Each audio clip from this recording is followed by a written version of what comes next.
Bonjour et bienvenue sur Caro Magic Books. J'espère que vous allez tous bien, que cette vidéo vous trouvera en forme. Voilà, comme moi, ça va en ce moment.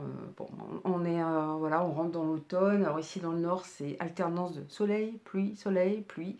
C'est-à-dire que vous avez des averses pas possibles, puis d'un seul coup, enfin, vous avez un soleil magnifique.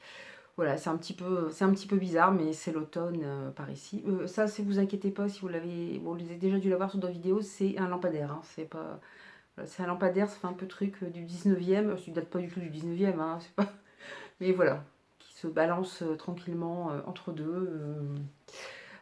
Mais c'est pas super pratique parce qu'en fait, du fait qu'il se balance quand vous bougez, l'ampoule dedans finit par se, voilà, elle le tient pas, enfin, elle tient, mais je vais pas retrouver. Enfin, disons qu'elle, du coup, elle se brise, donc c'est pas super pratique.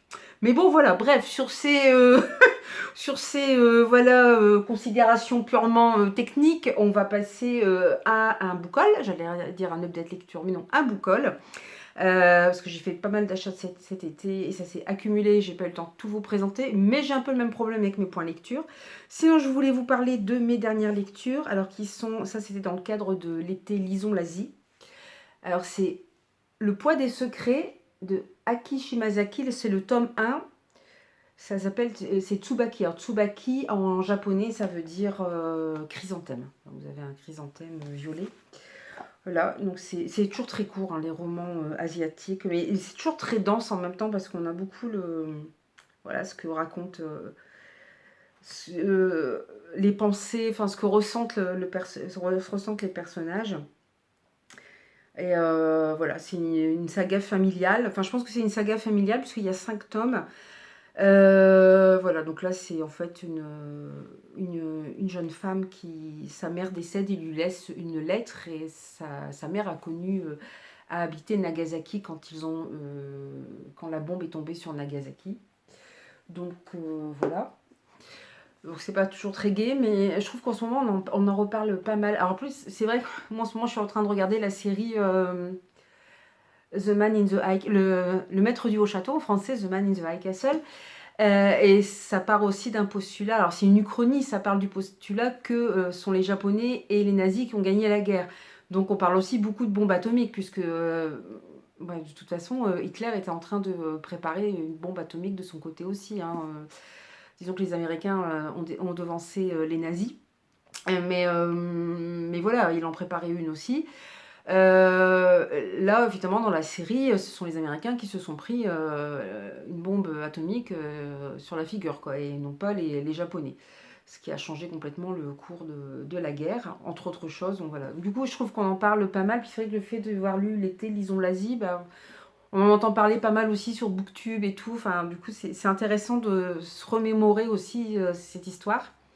C'est intéressant aussi de voir les rapports qu'entretenait le Japon avec la Corée et avec la Chine, pour lesquels il n'avait aucune considération. C'était des moins que rien. C'était voilà. Et puis de toute façon, ils étaient en guerre avec la Chine durant la Seconde Guerre mondiale. Il y a eu les massacres de Nankin. Voilà. Il y a un très beau film d'ailleurs qui raconte ce qui s'est passé à Nankin. C'est la cité de la vie et de la mort, si je me souviens bien. Alors c'est très dur hein, comme film, hein, je vous le dis. Hein, c'est très très dur. Parce que voilà, les Chinois attendent encore que les Japonais s'excusent de ce qui s'est passé à Nankin, parce que ça a vraiment été une horreur indéchiffrable. Enfin, voilà, ils ont tué tous les soldats prisonniers, ils ont gagné, donc ils ont tué tous les soldats. Puis il y avait des très jeunes soldats dedans, hein, parce tout le monde était embarqué dans la guerre, hein, même des gamins de 14 ans. Il y a eu des exactions sur la population civile, des meurtres, mais il y a eu surtout énormément de viols.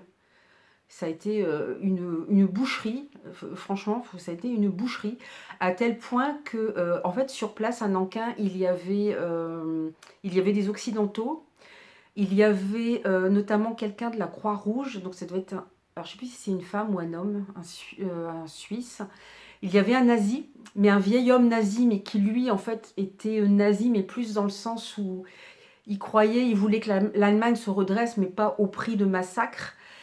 Et il y avait une troisième personne. Il y en a un d'ailleurs, je crois que c'est la femme ou l'homme plus jeune qui s'est suicidé. Je ne sais pas si c'est suite à toutes les horreurs qu'il a vues. Enfin, je suis sûre que ça marque. Ce sont ces personnes-là, ces occidentaux, qui ont fini par avertir la communauté internationale de ce qui se passait à Nankin. Et la communauté internationale, je veux dire, même les Allemands, même les nazis, ont fini par dire, mais arrêtez, aux Japonais d'arrêter ce qu'ils faisaient à Nankin. Donc ils sont sous la pression, voilà, de la communauté internationale, ils ont arrêté. Mais je veux dire à quel point ça a été très très loin, quoi. Donc voilà, si vous voulez, il y a ce très beau film. Donc ouais, il y a la cité de la vie et de la mort. Mais voilà, c'est très dur en même temps, hein. C'est sûr que c'est pas un truc qui va vous donner qui va donner le peps après l'avoir vu. Sinon, j'ai fini aussi ce magnifique roman. Voilà. Tout le monde avait Mémoire de la forêt. Alors, c'est c'est le tome 1, Les souvenirs de Ferdinand Top, pardon. C'est de Michael Brun-Arnaud, qui est libraire et qui maintenant est auteur, qui à la base était accompagnant de personnes, voilà, de personnes âgées, notamment qui étaient atteintes de la maladie d'Alzheimer, qui est un des thèmes du livre. Et c'est illustré par Sanoé. Alors c'est dans la collection neuve de l'École des loisirs. Voilà, j'en ai beaucoup entendu parler. Alors, c'est vrai, en plus, je ne sais pas si vous voyez, il y a des petits jeux voilà, de lumière, tout ça. Enfin, je vous en parlerai lors d'un autre date lecture.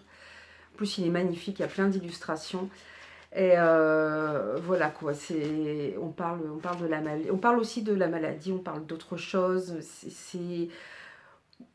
J'avais peur d'être déçue parce que les gens ont tellement dit du bien sur ce livre. Et puis au début, je dis ouais, c'est bien, c'est bien. Et puis à un moment, j'ai été prise de frissons en lisant un passage. Et c'est tellement beau. Et c'est tellement dur en même temps, c'est triste quoi. Voilà quoi, en fait, c'est Ferdinand Top qui est atteint de la maladie de l'oubli-tout. Donc voilà. Mais je vous en parlerai une autre fois parce que sinon, je vais m'attarder dessus pendant 3 heures. Alors, je vais vous montrer les livres que j'ai reçus. Alors, il y en a un que j'ai reçu, que j'ai déjà lu, donc je vais vous le montrer tout de suite. Donc, c'est chez les éditions M+, c'est le livre qui parle de toi, de Philippe Mesburger, qui avait déjà écrit C'est arrivé en avril, qui était un roman post-apocalyptique.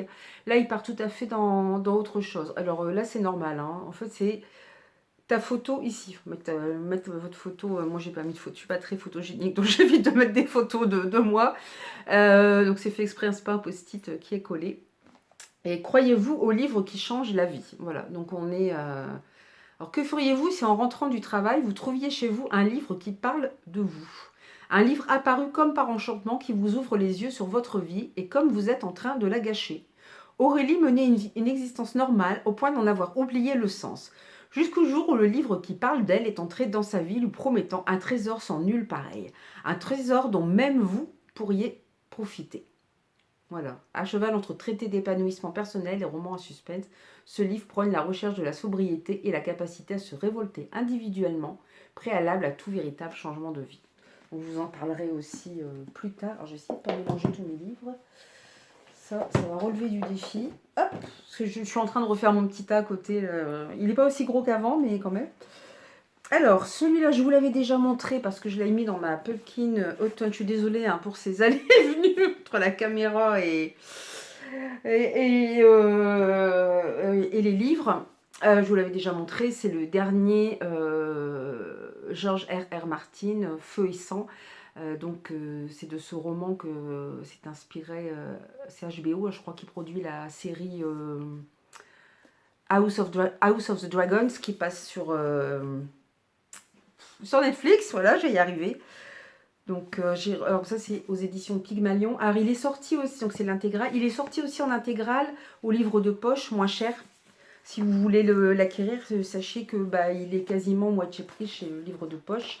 Bon, évidemment, vous n'avez pas la même, parce que là, si vous avez du hardback, voilà, vous avez des illustrations, vous avez un signé, enfin, il est juste magnifique. Moi, je suis tombée amoureuse quand je l'ai vu. Hein, enfin, voilà, c'est vraiment, je remercie les éditions Pygmalion parce qu'il est vraiment superbe, ce livre. Et j'ai hâte de m'y mettre, même s'il fait beaucoup de pages, mais j'ai hâte de m'y mettre parce que j'attends, à chaque fois je le dis, mais j'attends que notre George, il nous écrive la suite de Game of Thrones.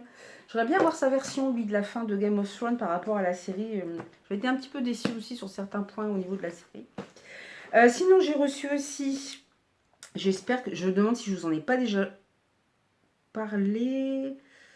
Je ne pense pas, non. Voilà, Le Grand Chemin qui marche. Alors, c'est Daniel Bizet Biodo et c'est aux éditions Ex Aequo.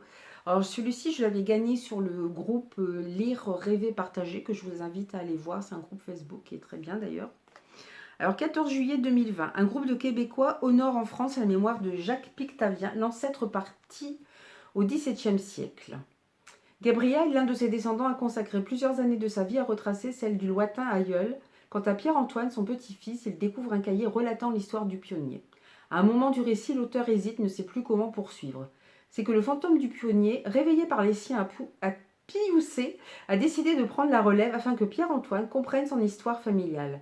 C'est en respectant l'abécédaire ébauché par Gabriel qui convoque ses souvenirs de l'île aux Coudres à l'île d'Orléans jusqu'à Nécoubo en passant par la rivière des Français. Un sacré voyage. Il retrouve l'oppression morale des jésuites, la liberté des grands espaces, les mariages arrangés et les amours interdites, la rudesse du quotidien, les grands drames et les petits bonheurs. Voilà, donc ça va être l'histoire un peu du Québec. Ça peut être très intéressant, ça, par contre. Ah oui, une jolie dédicace avec une plume. Collection hors temps, ouais, ça promet d'être... en fait, quand je relis les livres avec vous, j'ai l'impression de les redécouvrir. Alors j'ai reçu aussi, toujours dans le cadre du prix du jury du meilleur polar aux éditions Point. Alors il en reste, je dois encore en recevoir un, mais ça c'est les trois derniers que j'ai reçus. Celui-ci, alors je suis curieuse de savoir, de le lire celui-là, c'est L'eau rouge de Jurica Pavičić. Je suis pas sûre de la prononciation. C'est croate, je crois, hein, comme... si je dis pas de bêtises, hein, c'est pour ça que je vous dis... Alors, c'est en 1989, lors de la fête des pêcheurs à Misto, Silva, 17 ans, disparaît sans laisser de traces. Dans ce bourg de la mer Adriatique, les hypothèses vont bon train. Silva a-t-elle été enlevée, assassinée, s'est-elle simplement enfuie de pays? Mais l'histoire est en marche. Le régime de Tito s'effondre et la guerre civile menace. Au milieu du chaos, l'affaire est classée. Matt, son frère jumeau, poursuivra ses recherches sans relâche dans un style éblouissant, l'auteur déploie en parallèle les bouleversements de la société croate sur 3 décennies. Ouais, donc c'est ça. C'est bien un polar croate. Donc je serais curieuse, c'est la première fois que je lis un livre écrit par un croate déjà, et un policier croate. Donc j'ai hâte de le découvrir celui-ci. Alors là, je crois que là c'est turc, si je me souviens bien. Enfin l'auteur est turc. Kenan Gorgun, le second disciple. Prix du meilleur pour... Oui, c'est ça. Alors, ancien militaire belge, Xavier Brulin est écroué après une rixe sanglante dans un bar. En prison, il rencontre Abou Brahim, prédicateur islamiste, l'un des cerveaux d'un attentat terrible sur la Grand Place. Seul membre de son réseau à être tombé, Abou Brahim est convaincu d'avoir été sacrifié. Xavier se radicalise avant sa remise en liberté et devient Abou Kassem. Il est le second disciple, bien déterminé à venger son mentor. Donc là, ça promet, on va parler effectivement de radicalisation. Alors, c'est un écrivain belge d'origine turque. Voilà, c'est ça, ça m'a semblé.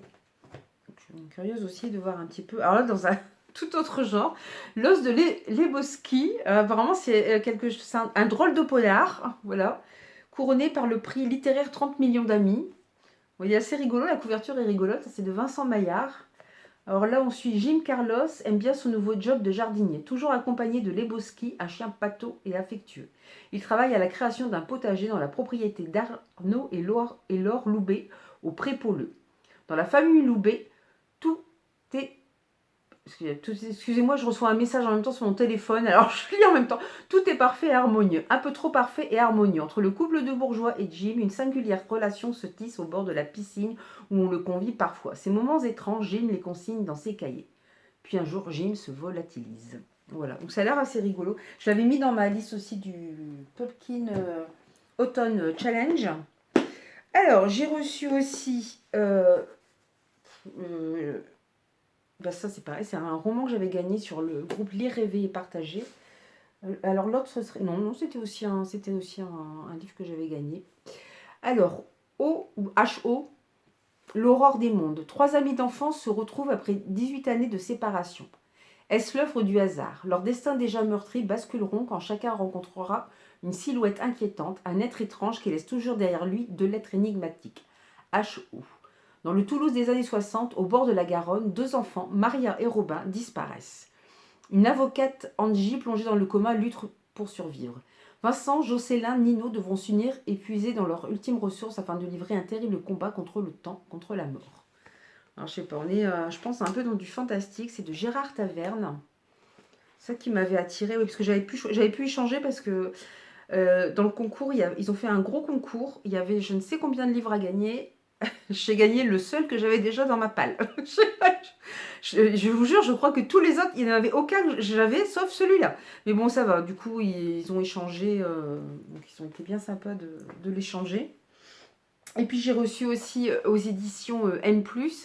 Alors, en fait, j'avais reçu déjà de eux un autre roman de François Avis. C'est La cathédrale des monstres, je crois. Et c'était un tome 2. Donc, je leur ai demandé s'ils avaient le tome 1, mais malheureusement, ils n'en ont plus en stock. Donc, ils m'en ont envoyé un autre. C'est très gentil de leur part. Je vais quand même essayer d'acheter le tome 1 de l'autre série.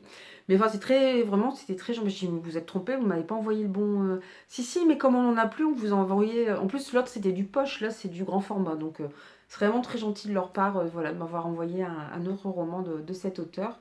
Donc c'est La malédiction du cinquième dieu. Alors par contre, il n'y a pas vraiment, de quatrième de couverture. Donc je vais pas, voilà, on a plus une biographie de l'auteur. Il signe avec La malédiction du cinquième dieu, son troisième roman au suspense toujours implacable.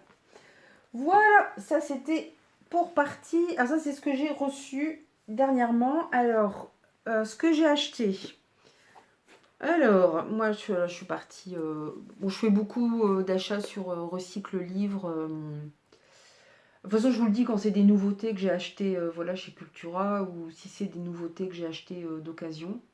Il y en a peut-être, j'espère, dedans. J'espère que je vous en ai pas déjà parlé parce que des fois, je sais plus ce que j'ai. J'essaie de bien faire des tas différents, mais je finis par plus m'y retrouver. C'est horrible. J'ai un autre tas là-bas, c'est... Enfin bref. À force, on ne sait plus. J'espère que je ne l'ai pas déjà présenté. C'est Jacques Finet, L'invasion des profanateurs de sépulture. Alors, vous en avez peut-être... Non, voilà. C'est L'invasion des profanateurs. Vous en avez peut-être entendu parler, puisqu'il a été au moins deux fois, adapté au cinéma. Le premier, c'est Le village des damnés, qui est un film en noir et blanc qui doit dater des années 60, qui est un peu flippant, même pour un vieux film. Enfin, moi, je l'avais vu il y a longtemps, mais... Et après, il l'avait adapté sous le titre L'invasion des profanateurs de sépulture. Voilà, en fait, vous avez des aliens... Enfin, dans les films, c'était ça. Ils rentraient dans le corps des gens quand ils s'endormaient. Ils prenaient possession du corps des gens. Alors là, je ne sais pas si c'est la même chose. Voir les têtes et les membres embryonnaires grandir, la substance écoulée. Chaque cosse, Body Snatcher, chaque cosse avait éclaté, laissant échapper une partie de la substance grise qu'elle contenait. L'enchevêtrement de ce qui semblait du crin de cheval grisâtre glissait lentement hors des cosses membraneuses et s'assemblait de lui-même, les fibres se redressant et s'alignant pour former approximativement une tête, un corps et des membres miniatures. Bon, c'est peut-être différent du film, parce que dans le film, il s'empare déjà de corps existants.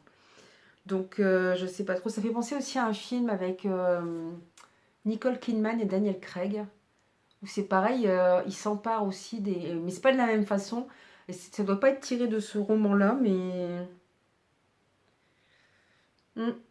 Je sais pas. Sur le livre, c'est marqué que ça a été adapté 3 fois au cinéma. Alors peut-être que le film avec Daniel Craig, et pourtant il n'y avait pas cette histoire de... Je dit, le film Le Village des damnés, celui des années 60, il n'est pas du tout pareil non plus. Parce que là, en fait, il y a un blackout dans le village, dans la petite ville. Et en fait, peu de temps après ce blackout, toutes les femmes sont enceintes. Et elles accouchent d'enfants qui sont tous blonds. Des filles et garçons sont blonds, mais blonds, blancs, et ils sont flippants. Franchement flippants. Donc peut-être que c'est encore une autre adaptation. Donc là, je me suis dit que ce serait intéressant d'avoir la version, la vraie version. Alors vous voyez, comme c'est acheté, c'est recycle livre, des fois c'est des livres qu'ils récupèrent dans les médiathèques. Donc du coup, vous avez encore le code barre. Et là, j'ai encore l'étiquette, d'ailleurs, je n'ai pas enlevé. Et vous avez des fois aussi encore la cote du livre. Mais je trouve ça super bien parce qu'au moins, il redonne une seconde vie au livre. Et ça, c'est super. Alors celui-là, c'est pareil, c'était chez Recycle Livre, donc c'est pareil, ça vient d'une médiathèque. C'est Le portrait du mal de Graham Masterton. Alors en fait, c'est Guy Moz du Terrier de Guy Moz qui en a parlé pour le Pumpkin Autumn Challenge. Donc à la limite, je pourrais le rajouter dans le Pumpkin Autumn Challenge, puisqu'il y a un des items, enfin une des sous-catégories, il faut que ce soit un visage inquiétant. Donc c'est vrai que voilà, quand vous regardez, c'est super inquiétant. Ils étaient prêts aux pires atrocités pour conserver l'éternelle jeunesse. Un portrait de 12 personnages au visage en décomposition. La toile est l'œuvre d'un certain Waldegrave, ami d'Oscar Wilde et passionné d'occultisme, mais elle est sans valeur et plutôt médiocre. Alors pourquoi la mystérieuse Cordelia Gray veut-elle à tout prix s'en emparer? Quel est le secret du portrait? Qui sont ces 12 personnages? Vincent Pearson, l'actuel propriétaire du tableau, découvre un lien entre cette œuvre démoniaque et une série de meurtres particulièrement abominables qui secouent la Nouvelle-Angleterre depuis quelques mois. Alors, c'est carrément une référence, je ne savais pas, au portrait de Dorian Gray d'Oscar Wilde. Si vous n'avez pas lu le portrait de Dorian Gray, je vous le conseille aussi. Alors bien sûr, voilà, ça date du 19e siècle, l'écriture, elle peut paraître un peu vieillotte, mais c'était quand même pas mal fait. Donc là, en fait, c'est plein de... C'est le portrait de Dorian Gray, donc il porte... Alors vous allez rire, mais je n'ai jamais lu de Graham Masterton. Je l'ai rencontré lors d'un salon, je lui avais acheté son dernier roman. J'en ai acheté une fois en brocante aussi, et je n'ai encore jamais lu... Je n'ai encore jamais lu Graham Masterton. Un jour peut-être. Alors, ça, je pense que vous en avez entendu parler. On en parle beaucoup. Je crois que le dernier est sorti, ou c'est une autre série. C'est Six of Crows de Lee Bardugo. Donc ça, c'est le tome 1. Si hors la loi, une quête impossible. Donc c'est au livre de poche. Je ne sais pas si le deuxième tome, je ne sais plus, parce que je finis par confondre les séries. Il y en a plusieurs. Parce qu'il y a Boone Season, mais Boone Season, c'est pas le même auteur, si je dis pas de bêtises. C'est Samantha Shannon, je pense. Dans la même série en grand format. Alors, je sais pas si le poche est sorti. Vous avez le tome 2. Les bas-fonds de Ketterdam s'organisent en gang rivaux. L'homme le plus ambitieux, le plus jeune de la pègre est Cass Breaker. Aussi brillant que mystérieux, aussi charismatique que dangereux, et surtout connu pour être un voleur hors pair. Prêt à tout pour de l'argent, il accepte la mission du riche marchand Van Eck, délivrer un savant du palais de glace réputé imprenable. Point. Bon, d'accord. Ce prisonnier est l'inventeur du Jurdaparem, une drogue multipliant sans limite les pouvoirs surnaturels de la caste des magiciens, les Grisha. Une drogue qui, tombée dans les mauvaises mains, risque d'engendrer un chaos irréversible. Donc je commence à comprendre parce que j'entends parler de Grisha, mais je pense que ça a dû être adapté aussi sur Netflix. Celui-là ou c'est un autre. Donc c'est pour ça que je mélange parce que j'en vois un petit peu partout. C'est très bien, je suis contente, encore plus contente de l'avoir acheté. Celui-ci, j'en avais aussi entendu parler. Là, on tombe par contre dans du true crime. Et c'est La balade des enfants meurtriers de Gita Serini. Alors c'est vrai qu'elle écrit souvent sur des true crime et notamment sur des enfants meurtriers. L'affaire James Bulger, là je crois que c'est un petit garçon qui est enlevé et torturé par d'autres gamins. Alors, 1993, Liverpool, le petit James Bulger, 2 ans, échappe à la surveillance de sa mère. Les caméras du centre commercial capturent sa silhouette alors qu'il s'éloigne en compagnie de 2 garçons. On retrouvera son corps 2 jours plus tard, affreusement mutilé. L'horreur qu'inspire au monde la violence barbare de ce meurtre atteint son paroxysme lorsqu'on découvre l'âge des 2 criminels. Jonathan Venables et Robert Thompson ont 10 ans, des visages charmants, des voix innocentes. Comment un enfant se transforme-t-il en monstre? Gita Serini, que cette question obsède depuis des décennies, assiste à leur procès, rencontre leurs proches. Elle ne peut renoncer à comprendre l'inacceptable et se rend dans une enquête sur les racines du mal, dont ni elle ni son lecteur entraîné avec elle dans cet abus de terreur et de pitié ne sortira indemne. La reine du true crime britannique. Il me semble, je me rappelle, je sais pas, mais je pense que c'est la même affaire. Donc ça remonte, 93, je veux dire, c'est quand j'étais jeune. Je me rappelle de cette histoire, effectivement, de 2 gamins. Je me rappelais vaguement qu'ils avaient 10 ou 12 ans maxi. Ils avaient pris un petit garçon et qu'ils l'avaient torturé. Et on se dit, mais qu'est-ce qui se passe dans leur tête pour aller torturer, à la limite, je veux dire... à la limite. Ils raquettent, ils prennent de l'argent, ils piquent son blouson. Bon, c'est inacceptable, mais pourquoi aller torturer et tuer?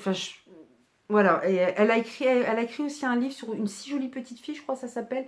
C'est une petite fille aussi qui commet un meurtre aussi. Donc c'est voilà. Le roman est très court d'ailleurs, si vous voyez, mais voilà, c'est très court. Je me laisse tenter par le true crime.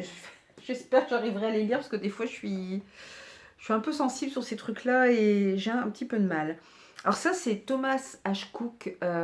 J'avais découvert cet auteur il y a très très longtemps avec son roman, je ne sais plus le titre de son roman, ils ne l'ont pas noté. J'avais beaucoup aimé, c'était son premier roman, je crois, à l'époque. Là, c'est son 8e, apparemment, mais c'est pas noté. Les autres romans de l'auteur sont pas notés. Bon, c'est dommage. Et je me suis dit, tiens, j'ai vu en me baladant sur Internet, je dis, ah bah, il y a longtemps que j'ai pas lu un Thomas Ashcook. Enfin, longtemps, en fait, j'en ai lu qu'un, donc ça tombe bien. Donc là, c'est Eric Moore a toutes les raisons apparentes d'être heureux. Propriétaire prospère d'un magasin de photos et d'une jolie maison dans une petite ville sans problème de la côte Est, il mène une vie de famille épanouie auprès de sa femme Meredith et de son fils Keith, un adolescent de 15 ans. Cet équilibre parfait va pourtant voler en éclats à jamais. Un soir comme les autres, ses voisins demandent à Keith de garder Amy, leur fille de 8 ans. Au petit matin, Amy est introuvable. Très vite, l'attention de la police se porte sur Keith et ce dernier, pâteau et mal dans sa peau, se défend maladroitement. Du jour au lendemain, Eric devient l'un de ses parents qu'il a vu à la télévision proclamer leur foi dans l'innocence de leur enfant. Mais si Keith était coupable, et s'il était prêt à répéter son geste, quelle devrait être alors la responsabilité d'un père? Le récit d'une confiance pour retenir, traduit de l'américain. En lisant le résumé, j'ai un terrible doute sur le fait de l'avoir déjà lu. Si c'est son premier roman, je l'ai déjà lu et ouais, bah, je verrai bien. Non, c'est marqué que c'est son 8e roman. Moi, c'est son premier normalement. Donc, bon, ça devrait être bon. Après, ça dépend dans quel ordre. Des fois, ça a été traduit en français. J'espère, parce que franchement, le résumé me dit quelque chose. On verra bien. Alors, celui-ci me faisait envie depuis très très longtemps. C'est Le Château des Millions d'années de, alors attention, Stéphane Przybylski. Je m'excuse pour la prononciation. C'est chez Le Bélial, éditeur Le Bélial. Voilà, le château. Alors, vous avez encore Las Vatiscas. Voilà. Et je crois qu'on part aussi sur une uchronie avec ce livre, je sais plus. Je l'avais mis dans ma wishlist depuis très longtemps. Je me suis dit, je vais enfin le prendre et puis après, je sais plus le résumé. Juin 1939, Heinrich Himmler diligente une mission archéologique en Irak dans le but officieux de s'allier les populations locales afin de saper l'influence britannique et préparer l'avènement d'un nouvel ordre mondial. Au sein de cette expédition qu'il dirige en sous-main, l'officier SS Friedrich Sachshauser. Héros de la Grande Guerre, agent naviguant dans les eaux troubles des divers services de renseignement du Reich, ce soldat hors norme a lié son destin à celui d'Adolf Hitler depuis le putsch manqué de Munich en 1923. Or, dans la vallée d'un affluent du Tigre, Sachshauser met bientôt au jour l'impensable, une découverte vertigineuse qu'elle pourrait bien changer la donne dans le conflit qui s'annonce. Mais encore faut-il pouvoir acheminer pareille trouvaille jusqu'en Allemagne. Et d'ailleurs, Sachshauser le veut-il vraiment? Auteur d'ouvrages militaires et historiques, Stéphane Przybylski livre ici la pièce initiale d'un puzzle romanesque monumental. Donc c'est bien le premier, j'espère. Mêlant le substrat épique des aventuriers de l'âge perdu, un environnement conspirationniste des X-Files de Chris Carter, une rigueur historique pareille à celle des puissances de l'invisible de Tim Powers, le château des millions d'années initie la tétralogie Origine avec une maestra époustouflante. C'est bien ce qui me semblait, c'est pas un tome 1, c'est un tome 1. C'est une série. C'est bien ce qui m'avait semblé. J'ai pas noté les autres titres, j'ai noté que le premier. Celui-ci, alors, je suis en partenariat avec M+, mais il n'en avait plus, donc, en SP, parce qu'il a déjà peut-être un peu quelques années. Donc, du coup, je me suis acheté parce que La Porte d'Abaddon, je me suis dit Abaddon, sur le coup, je n'arrivais pas à me souvenir de ce que c'était exactement. Je me suis dit, c'est un rapport avec un dieu païen ou quelque chose comme ça. Moi, je me suis dit, c'est un rapport avec de l'ésotérisme, l'occultisme. On voit, je ne sais pas si vous voyez, on voit un pentagramme au milieu. Donc, je ne sais pas si vous voyez bien. Voilà, ça a l'air très mystérieux et du coup, ça m'a fortement attirée. Donc, c'est de Mathieu Bertrand. Or, janvier 1519, le capitaine Philippe d'Alceny est chargé par le connétable Charles de Bourbon d'épurer la France des sorcières qui la hantent et qui continuent à échapper à la Sainte Acquisition. Lors d'une mission, il poignarde le sorcier Bune avant que ce dernier ne puisse lui révéler l'emplacement de la porte d'Abaddon. Janvier 2019, sud de la France. Isabelle vit un enfer auprès d'un mari alcoolique et violent. Son fils se met en tête d'assassiner ce père qui les terrorise. Dans le même temps, le commandant Patricia Lagazzi, officier de gendarmerie spécialisé dans les affaires criminelles liées aux phénomènes inexpliqués, est missionné dans les Landes pour y enquêter sur des disparitions qui s'y succèdent dans des circonstances étranges. Deux histoires sans le moindre point commun et qui pourtant vont s'entrechoquer dans une lutte qui mêlera sorcellerie, ordre religieux et services spéciaux du ministère de l'Intérieur. Voilà, c'est ce qui m'a attiré, c'est la double temporalité, le fait qu'il y ait une partie historique, le fait qu'il y ait de l'occultisme, de l'ésotérisme, tout ça, ça m'attire toujours énormément. Voilà, voilà. Je vais peut-être vous en présenter un petit dernier. Il y en a, je me demande si je vous dis, je demande si je ne radote pas, mais j'espère que non. Alors, c'est quoi que le temps va passer, je ne sais pas si j'aurai le temps de vous le présenter. Ou je vous présenterai peut-être plutôt lors d'un autre book haul. Mais alors là, je crois que j'ai des book hauls à vous faire jusque pour la fin de l'année. Oui, je pense que ça va être un petit peu court au niveau de temps. J'ai une grande langue, hein, vous savez, donc ça va traîner pendant un moment. Donc je pense que Alors sinon au niveau du Pumpkin Autumn Challenge, où j'en suis donc j'ai fait ma liste. J'ai fait une photo de mes livres. J'ai pas encore fait les templates. Ils seront peut-être faits d'ici à ce que vous voyez la vidéo. J'ai commencé certains livres. Il y en a que j'ai lus. Il y en a un, je sais pas si je peux vraiment l'incorporer dedans, je verrai bien. Mémoire de la forêt, ça faisait partie, ça en faisait partie. En plus, c'était, il y a aussi Guimauve qui organise le Pumpkin Autumn Challenge, organise aussi un salon du livre sur Discord. Donc, si vous êtes sur Discord, vous pouvez y aller. Et au mois de septembre, il y avait voilà, il y avait 3 lectures communes, dont Mémoire de la forêt. Il y avait un manga, une bande dessinée et il y avait Mémoire de la forêt. Donc comme celui-là, je l'avais, j'en ai profité. Voilà, donc j'en suis là. J'ai lu une bande dessinée et je ne sais pas si j'ai beaucoup avancé. Si, j'ai lu 2 autres romans aussi que je vais pouvoir incorporer puisqu'ils sont un peu fantastiques. Ils sont plutôt young adult fantasy. Voilà, voilà. Donc j'essaierai de vous faire un petit point au fur et à mesure aussi de Pumpkin Autumn Challenge. Alors n'hésitez pas, si vous aussi vous le faites, hein, à en parler, à me dire un peu ce que vous avez choisi comme lecture, où vous en êtes dans ce challenge. Et puis, bah, comme d'habitude, je vous invite à liker, à commenter, à vous abonner si ce n'est pas encore fait. Et puis, bah, je vous dis à une prochaine fois. Donc, ce sera pour un point lecture, un update lecture. Je vous embrasse tous bien fort. Et je vous dis à bientôt. Et puis, en attendant, je vous souhaite de belles aventures livresques. Bye bye!